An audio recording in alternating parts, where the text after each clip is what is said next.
پس یاد کارت باندې بستا سوز د 1 کروڑ روپو اپریشن چې دی دا په هم کیږي سلور اپریشن دي چې هغه حکومت پس یاد کارت کې شامل کړي دي کپاغه 1 کروڑ روپۍ خرچه راځي نو هغه به حکومت چې دی هغه برداشت کوي د دې نه مخکې به تاسو د 10 لک روپو پر چې دی پس یاد کارت باندې علاج کولای شو خو ځینې دي اپریشن وي چې هغه پس یاد کارت کې نه وي شامل او پاغه باندې ډېر زیات روپۍ راتلې نو د خیبر پختونخوا وزیر اعلی علي امین ګنداپور چې دی هغه په کوز دغه اپریشن چې دی دا شامل کړي کم غریبانو ته اوس دغه مشکل راځي نو هغه خپل اپریشن چې دی هغه هم په سیادت کارت باندې کولای شي او کله 1 کروڑ روپو پر باندې خرچه رااله نو دا به حکومت برداشت کوي لکه تاسو د سیادت کارت نه چې دی دغه روپۍ چې دی دا به کټ کیږي خو تاسو به راته لازم وای چې د دې په باره کې تاسو څه خیال لرئ په دې کې دا اپریشن شامل دي که تاسو په وګ کې مسلې نو د وګ اپریشن چې دی دا به کیږي پاګه کې پرده راتل شي قسمه مسله چې په وګ کې راځي نو پاګه باندې هم زیات روپۍ چې دی دا راځي دغه شانتي ځینې کسان ته د اډو کې مثلا د اډو کې د مزغړه چې دی د خرابي نو کاغه راخکې نو داغه اپریشن چې دا پم کېږي پاغه باندې هم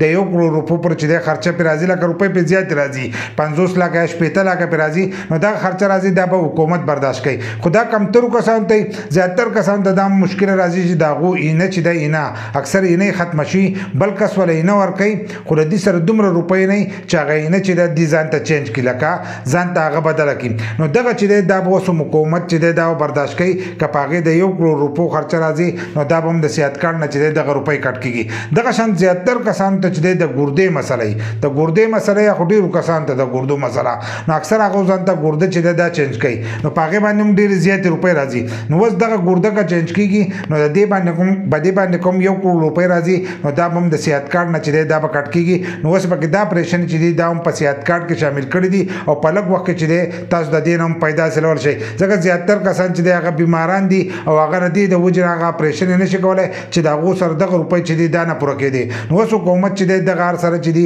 د هم په سیادت کارت کې چې شامل کړل او په لږ وخت کې چې دی تاسو په دې باندې خپل اپریشن چې دی دا کولای شي خو کمنټس کې راته لازم وای چې د دې په اړه کې تاسو څه خیال لرئ چې حکومت دا کار څنګه کړی دی ځکه زیاتر کسان د دې نه خلاف دي د پی ټی آی نه هغه پکې بیا نور خبرې کوي کرپشن دی پلان نو تاسو راته وای چې تاسو د دې په اړه کې څه خیال لرئ